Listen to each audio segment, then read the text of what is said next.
We live in a media landscape filled with different TikTok TradWives like Estee Williams, Nara Smith, and now joining the mix is Hannah Lee Yoder, a creator who's turning heads for all the wrong reasons. Unlike some of the others, who balance between harmless drama and absurd internet fame, Hannah Lee Yoder seems determined to stir the pot with content that's not just confusing, but deeply questionable. Most people first came across Hannah through one of her now infamous videos, where she cheerfully says, "Hi, my name is Hannah Lee, and I'm a farmer. Come pick some cotton with me." Yes, that's the actual opening line. And no, it's not a parody. Hannah starts from calling herself your haired TradWife to saying, "I hate my natural hair." In her bio, Hannah Lee Yoder's entire online presence seems like a calculated performance that leans heavily on controversy, discomfort, and the illusion of old-school Americana. But here's the thing. While some creators toe the line for attention, Hannah Lee Yoder's content seems to bulldoze straight through it. So in this video, we're going to break it all down.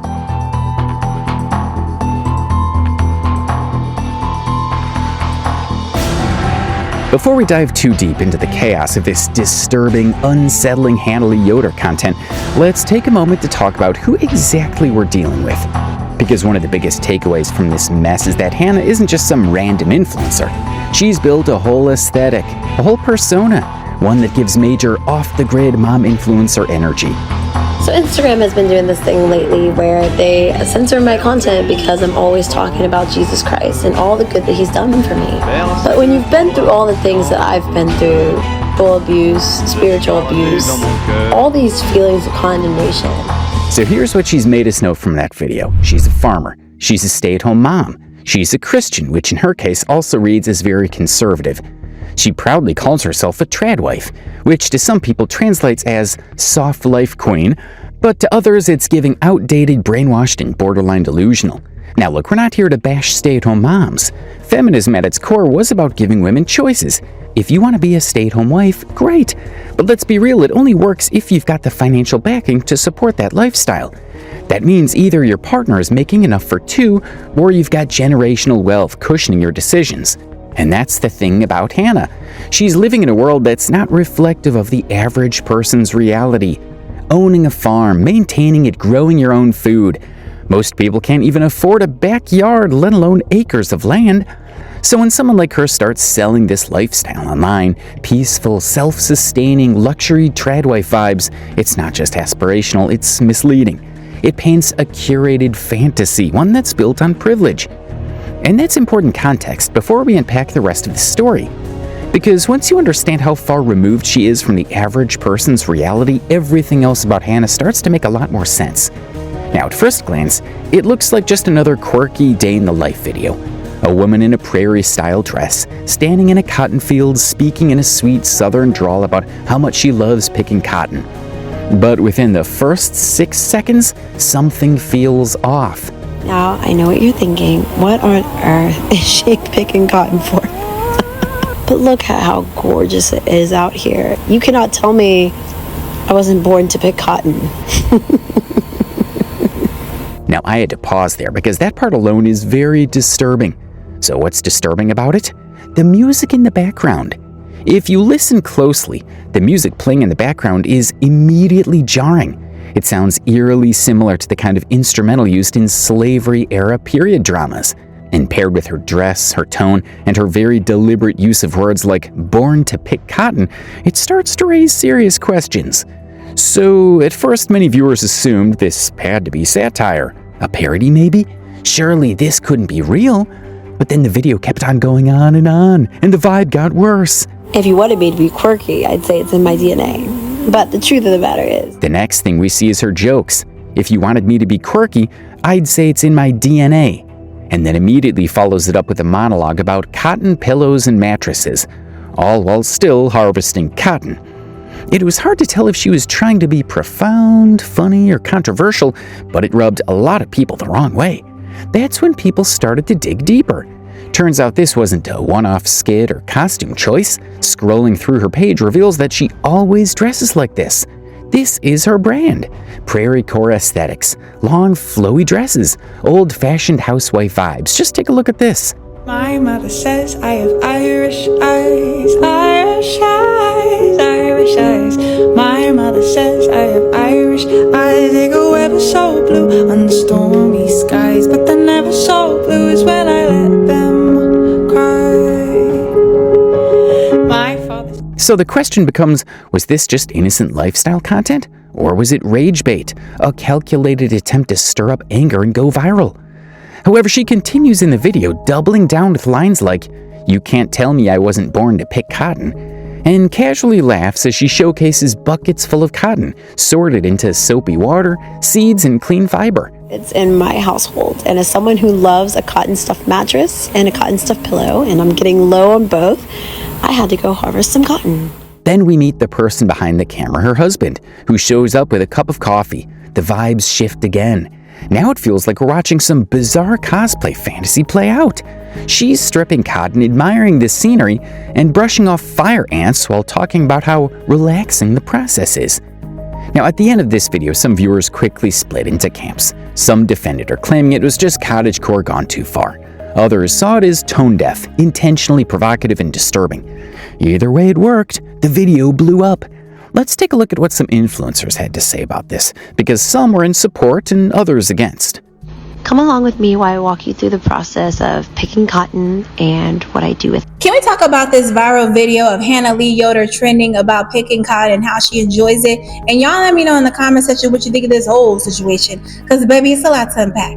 Let's get into it. Now, this is my personal opinion of the whole situation. I find it very disturbing that a black woman in 2024 would fix her mouth to say that she enjoys picking cotton while dressed in a milkmaid outfit, something similar to slave women when they were back in that time. So for those of y'all that don't know, there was a time period where black people were not free and there were certain tasks they had to do, and picking cotton was one of them while they were enslaved. So it kind of triggered me that this black woman would say that she enjoys picking cotton, but I understand that she is living a certain lifestyle on the farm. However, there are different activities that you could have posted and you chose to do that. Now, that is to say this, y'all let me know in the comment section what you think. Do you think she should have posted it or highlighted something else? So a lovely internet friend of mine has found herself in the middle of an absolutely absurd internet controversy for literally just posting a funny, sweet video sharing parts of her family's life on their family farm. And social media's outrage about this entire thing just proves that, number one, they can't take a joke, obviously, and number two, they can't respect other people's choices that differ than theirs, and number three, they are keeping racism on life support every single way they can. Now let's talk about the real person behind this viral video. And no, it's not just because Hannah's a farmer.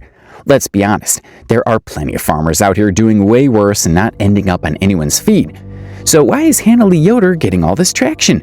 Simple, because she filmed herself picking cotton, layered the video with racially charged, tone-deaf jokes, and then turned around and acted completely baffled when people got upset, like genuinely confused.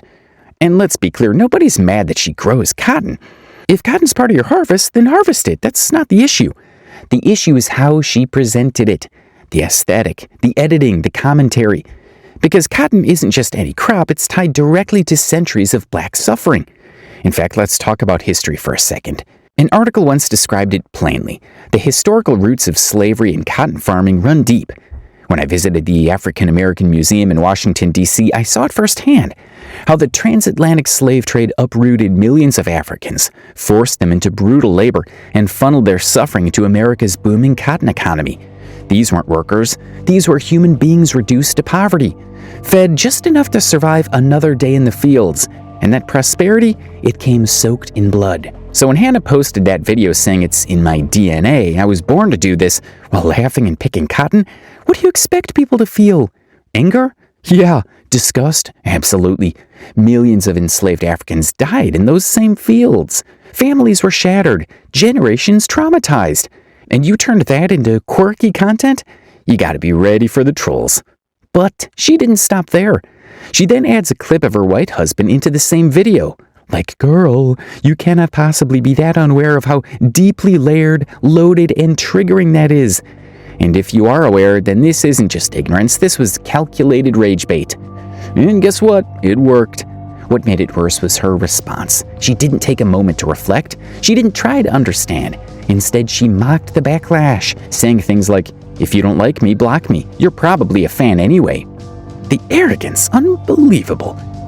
Hate on my page, and people have asked me to address it. And the truth of the matter is, let's just say for argument's sake, I did say something that irritated y'all. And the truth of the matter is, I've been on this app for a long time, and everything that I do pisses people off in one way or the other, so I just do me. Anyways, if you're looking for an apology, you're not gonna get one. Learn to block me if you don't actually like my content. But the truth of the matter is, you're low-key a fan. You really are. And let's be clear, this is bigger than one woman in one video. This is about the harmful stereotypes she chose to play into, especially when it comes to interracial relationships. There are already enough toxic narratives online that black women who date outside their race must hate their own, that they're trying to escape their identity or align with whiteness. So for Hannah to lean into all that, while literally picking cotton, making jokes, and flaunting her white husband in the same breath, it's not just cringe, it's dangerous, and people have every right to be mad. But it didn't end there. The implications of Hannah's actions are currently affecting her business. In a Reddit post, Hannah made it known to fans that she has lost the support and sponsoring she was receiving due to the traction her videos were getting. The post read, "God's timing is always right. The word says, 'What should it profit a man if he gains the whole world and loses his soul?' We live in a society where that is now prevalent. In order to have any success, you have to sell your soul to the devil, or be silent as the grave in what you believe," which is honestly the same thing to me. A quote I love is, "Evil wins when good people do nothing." That is so true. As I watch myself getting dropped left and right by brands, even some who claim that they stand with me, they just don't think it's appropriate to be vocal about it. I keep reminding myself of the good old song we sang as kids. "Though none go with me, still I will follow." The Bible talks about how the harvest is plentiful, but the laborers are few. I'm so beyond proud to labor for the kingdom of heaven, to stand firm in the truth of my God. I will not blaspheme my God by saying there are more than two genders, or by using man-made pronouns terms that contradict his intricate design. This confusion is a direct result of Satan and his rebellion against God, and if Christians don't recognize it for what it is, who will? My husband said, "Hannah Lee, that's all part of God's plan. You are nearing the end of pregnancy. What if all these sponsorships were just his provision for our home and for you to be clothed during pregnancy?" Ah, the blessings of having a God-fearing spouse in this day and age. I feel like I can conquer anything with my husband, and I'm blessed beyond measure in that department. If I never get another brand deal, I will continue to ardently speak out about what I believe in the truth, regardless of its popularity. And one of these days, when I've done my duty, raising my children and tending to my household, I hope to be a Christian author and speaker. They can strip me or brand deals, popularity, or what have you, but one thing they can never take away from me is my voice, my resolve, and my God. I am thankful for you. It's all kind messages and prayers. It's such an encouragement to see that I'm not alone. Now, I know that's a long read, but I had to show you because it's important for us to know that actions have consequences, and Hannah is no exception. No matter how she blames the devil, she was the one that picked her phone and camera up and made a post that will remind a lot of African Americans about the dark history they thought they had forgotten. But that's just one part. The next part will shock you. Now, like I said earlier, Hannah's controversy started the moment she decided to post a video picking cotton. Now, picking cotton isn't inherently offensive, but her caption read, "It's in my DNA." That one line set off a firestorm. Viewers immediately pointed out the racial implications, especially considering the historical trauma that comes with Black Americans being forced to pick cotton during slavery. So I gave you one apology earlier. Actually, there are two. But none of those videos were an apology, because instead of apologizing or even reflecting on why people were upset, Hannah did what would become her go-to response. She doubled down. She insisted there was no malice in the video. According to her, she was simply embracing her lifestyle as a quirky, dry-humored Black woman. She claimed the backlash wasn't about her joke, but about people being uncomfortable with the way she breaks stereotypes, her vintage style, her interracial marriage, her modest fashion. And no matter what she does, the backlash will still stand. I did a video of me yesterday picking cotton, and everybody's upset. Some people are saying it's because of the dark humor. Other people are saying it's because of the fact that I'm picking cotton. But y'all will literally rage about anything. As someone who's been an influencer on the internet for quite some time, I have had outrage about every single choice I've ever made. From my hair, to the way I dress, to the person. But let's be real, no one was mad because she wore long dresses or baked bread like she claims. They were mad because she made a slavery-adjacent joke and then tried to act like we were the problem for noticing. But instead of Hannah trying to sit down and understand the real reason behind the controversies, she didn't. However, she went on a whole rant about how she doesn't fit the Black stereotype, and how people only come for her because she refuses to code switch. She said she's being attacked for not being black enough, even though the criticism was clearly about the content of her joke, not her personality. On and on and on. But I've learned that I just need to be 100% myself, even if that doesn't fit the black stereotype. And that is a woman who loves farming, who loves having children, who has a really dry sense of humor, and loves a old vintage outfit and a pretty dress. But it did not end there. You see, one thing that those videos are showing but not saying is what we call religious modesty. While this thing has not strong ties to the controversies we're discussing, it's important to notice that from Hannah's dressing, you find out that the standards place unfair expectations on women while letting men off the hook. Let's just take a look at this part of the video. I have had outrage about every single choice I've ever made, from my hair to the way I dress to the person. Now, if you take a deep look at that video and picture, you'll find out that Hannah Lee is subjected to this modesty covering her clothing and everything. Her husband is not. As you can see, he wears tight-fitting clothing and shorts showing his lap, cleavages, and other things. Now think about this for a second. Is it only men that are attracted to a woman's body? Because honestly, it's not just about men. Some women too are obsessed with the men's body, so why subject one flock to modesty and completely leave the other out of it? This is just nuts. However, I had to add the modesty topic because it was just another smokescreen. People are not saying cover up or act more black. They're saying, hey, maybe don't trivialize slavery for internet points. But Hannah kept missing that, or more likely chose to miss it. Now, when people continued calling her out, she responded by saying the joke couldn't be offensive because it only referred to herself. She emphasized that she said me and I in the video, so there's no way it could have been harmful. In a world where I decided to review my cotton picking video to see if the jokes that I made really were geared towards the black community, as I am a farmer who actually picks cotton. And as I listened to that voiceover, I heard the words I and me. And I realized that I did not say a single thing geared towards anyone besides myself. Whether Hannah meant to annoy anyone or not, she invoked the shared trauma of black ancestry. So she might have been talking about herself, but the implications were far-reaching. And her refusal to acknowledge that just made things worse. Now this is where things started to take a darker turn. She then accused the internet of gaslighting her. Yeah, you heard that right. Hannah claimed we were gaslighting her. Apparently being called out for racially insensitive jokes is a form of psychological manipulation now. And the irony, her responses were textbook gaslighting. She flipped the blame, made her critics question their own perceptions, and claimed to be the real victim like you just saw. The bottom line is that this wasn't about her lifestyle. No one cared that she wore prairie dresses or married a white man. They cared that she made a racially loaded joke and then tried to gaslight everyone into thinking they were crazy for being offended. And when that didn't work, she switched tactics again. She started talking about how she's constantly misunderstood because of her mental health and past trauma. That's when people really started noticing a pattern. Anytime she's held accountable, she shifts the focus to her pain. So people weren't mad because she acted differently. They were mad because she acted willfully ignorant. And every time the heat rose, she had a new excuse lined up. First it was modesty, then race, then mental health, then Christianity. At no point did she pause and say, I hear you. It was always, you don't get me. That kind of behavior didn't just hurt her reputation, it fueled her critics. The more she deflected, the more people tuned in, and she fed off that outrage. Because even bad attention is still attention. So in the end, Hannah didn't just post a tone-deaf joke, she created a masterclass in how not to respond to criticism. And the saddest part, a simple apology might have been enough. But for Hannah, being right was more important than being accountable. Myself, you know what, don't start it off with your sarcasm. I fear that a lot of you are not getting the humor behind my recent reel.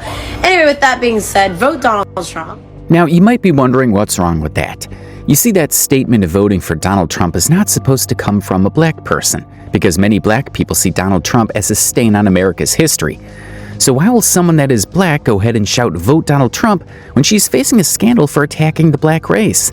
Honestly, it's just weird. Now, I know everyone's free to vote for who they want, but let's shift the conversation a little bit to when Hannah leaves the black card and plays the Christian card. Life on the farm and my humor and my outfits and everything, people have forgotten that at my core, I'm a Christian. And that's what makes me so outspoken about what I believe. I've never certified once religious. Now, when I saw this, I was like, no, not the Christian card. Anyways, brace yourselves, because here's the thing. When people with narcissistic tendencies grab hold of religion, it gets real ugly, real fast. It's like handing a narcissist a Bible. Suddenly, every act of cruelty, every offense, every ignorant word, validated. The world hates me, that's proof I'm righteous. I'm being criticized, that's spiritual warfare. Instead of inspiring humility and compassion, it becomes a weapon. They aren't called to self-reflect, they're called to dig in deeper and double down. And that's exactly what's happening here. Hannah says she's just living authentically as a Christian, but think about it. If we're following Christian values for real, making fun of the generational sufferings of millions of people, that's not in the curriculum.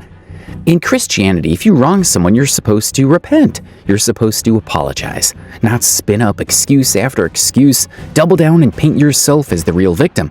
Well, if you're supposedly following Christ, why would you ever make light of atrocities like slavery? Why trivialize that suffering and then act confused when people react? That's not Christian, that's just cruel. And then because somehow this situation wasn't messy enough, Hannah decided to reintroduce herself. She posted a new video titled, "What is a Black TradWife?" You know, when I saw this video, I thought maybe she'll redeem herself, or maybe she'll show growth. But she does none of that. Honestly, these are things you don't say, because in 2025, not everyone can afford to have a stay-at-home spouse on one income, right? When the average American salary is barely $50,000, and splitting that between two adults comes out to less than $2,000 a month each. So if Hannah's acting out of ignorance, it has to stop. And with that, we're wrapping up this video. Truth be told, there's not a whole lot more to say about Hannah outside of that one viral moment that put her on everyone's radar. She didn't have some long history of wild takes or endless controversies. It was just that one clip, but it was more than enough to tell us everything we needed to know. Because even in that small glimpse, the mindset, the ignorance, and the complete lack of self-awareness were on full display. At the end of the day, Hannah clearly isn't built for that kind of attention the internet brings. She might have a passion for pushing her traditional values, but she doesn't have the depth, the understanding, or honestly the grace to back it up. And if you're going to put yourself out there with bold opinions, you better be ready for bold reactions, because that's just how the internet works.